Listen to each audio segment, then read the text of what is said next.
It's day 16 of posting every day until I found my biological mother, and today I'm making kimchi jjigae.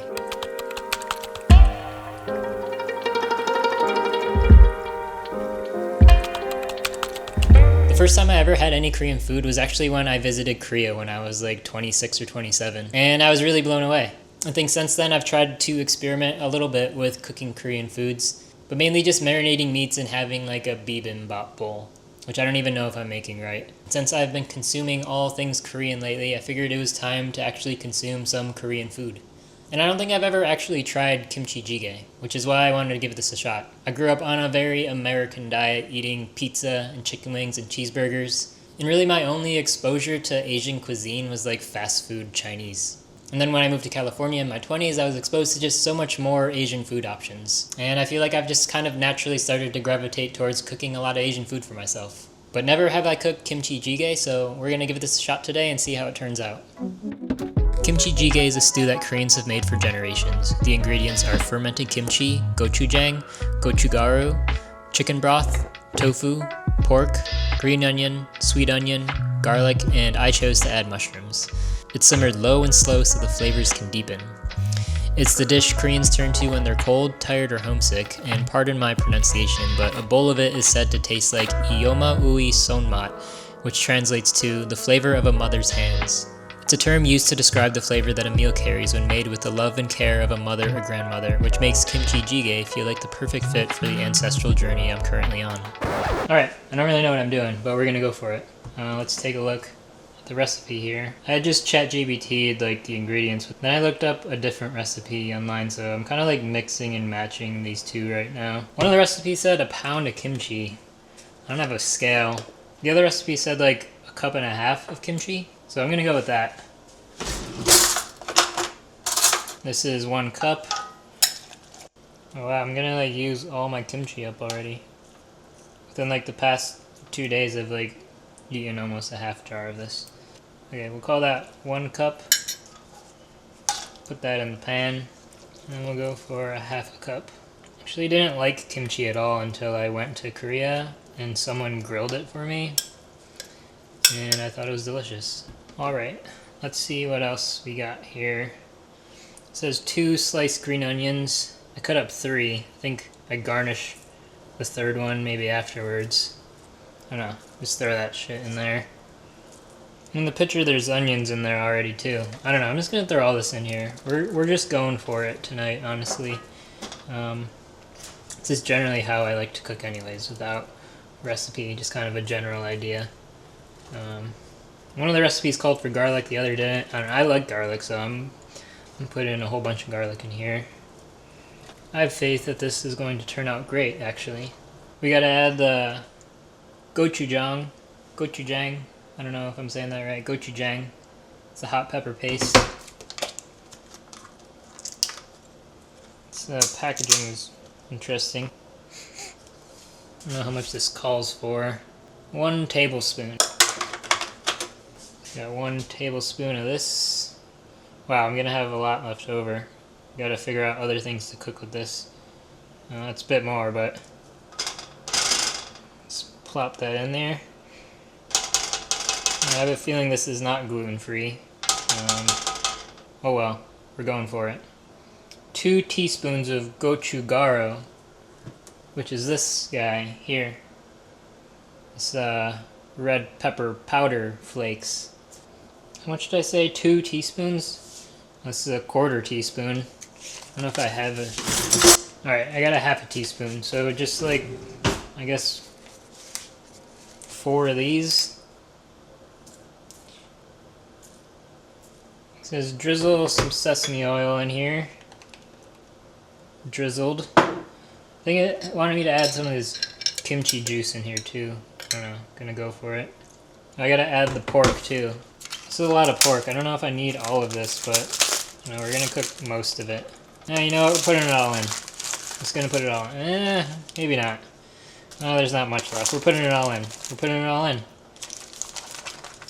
I wish I had a bigger pan. I only have like a gigantic pot and then like this thing, and then I have like another pan without a lid, so cast iron was the only way to go tonight, unfortunately. Then we need 2 cups of chicken broth. It said anchovy stock, but we're going with chicken broth. All right, 2 cups. And then I think we just let this simmer for like 10 minutes. So, I don't know, I'm gonna put this on medium heat, cover it up, and I'll be back to check on it, I guess, in a little bit. 10 minutes.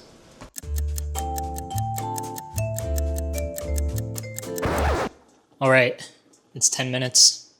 It's definitely bubbling pretty hard here. I think I'm supposed to add the tofu now. Thing is, I don't even actually like tofu that much, but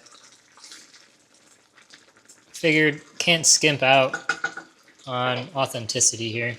We're putting it in. We're gonna put the tofu in. And the recipe, or the pictures, I had it placed in here like all pretty, like, wow, I feel like I have too much tofu. I feel like I'm tofu'd out after that. Just gonna leave it at that. And I think you cover it back up for like another 10-15 minutes, it says. It said to add some sweetener, so I'm just gonna squirt some honey in here. Alright, so yeah, we're gonna cover this back up for another 10-15 minutes. See what happens.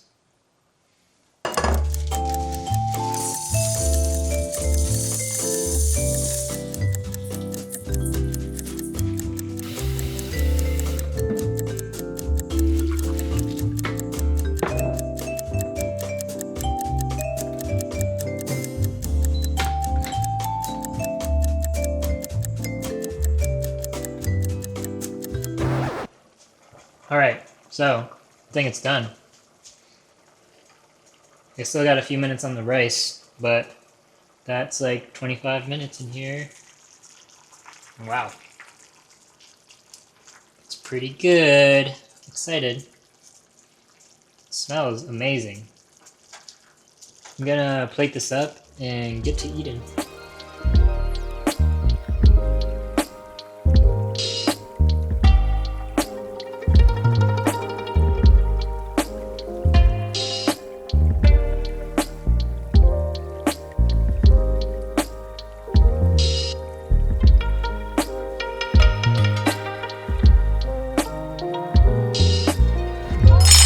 Ta-da! I did it! It looks great and it smells great too. I'm so excited. I'd like to say a quick prayer before I eat any meal. I just want to say thank you for this food. Thank you for all of the plants and the animals who have given their life to help support mine. Allow this food to nourish my body, be digested well, to bring me energy and vitality. I just want to say thank you for this journey to reconnect to my culture, to my ancestors, and to my bloodline. Thank you for this life that I live, for the friends that I share it with. May I carry forward on this path with integrity. Let's dig in. I honestly had to look up how to eat this because it said to make rice. I was like, do I put it over the rice or do I have the rice as a side dish? But this is what this lady did. She just like had some of the soup and then dipped it in the rice. Wow. It's amazing. I have to give myself a pat on the back for this one. It's hot. Wow. I'm impressed. I have nothing to compare it to. If there's any Koreans in the Austin, Texas area who want to make Korean meals with me, I would love that. I'll even cook for you. My kitchen in my house isn't very big, but if you got a place to hang, I will bring the supplies and let's cook together. Even if you're not Korean and just want to hang out and eat Korean food with me, I'd be down for that too, probably.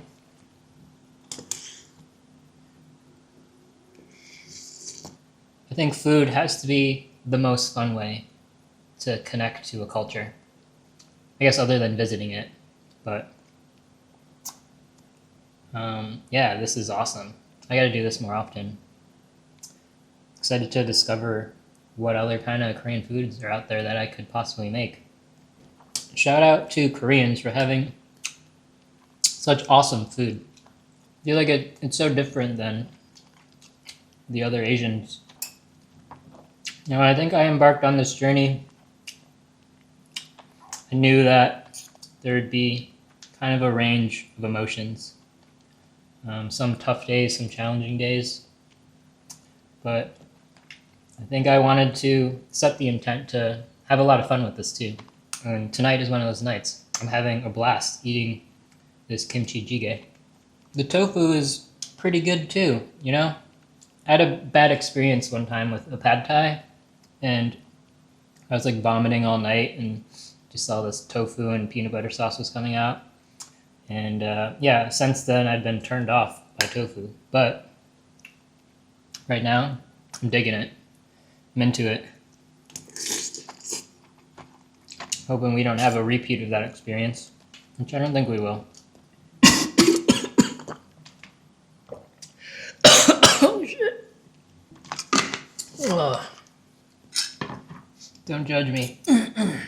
This journey has been fun so far, you know? I feel like every day it's been cool to just bring awareness into this part of myself that I've been really neglecting for all of my life. You know, there's been curiosity, and I went to Korea, I guess 7 or 8 years ago. I was just in a completely different mindset then. And I feel like I even kind of let that trip back home push me further away from wanting to connect to my culture in some ways. And just, I let it feed this narrative that I don't belong. I think for me right now, I'm building this relationship to this place and to this culture. And I think the culture itself is always willing to be present and to show up and allow me to be a part of it. But I just need to allow myself to meet it somewhere, you know, and that takes effort. Something that I haven't been putting in. So here's to effort and to putting some energy towards learning about the culture and where I come from. So cheers. Bon appetit. Or bon appetit. I think I said that wrong the first time. But yeah, till next time.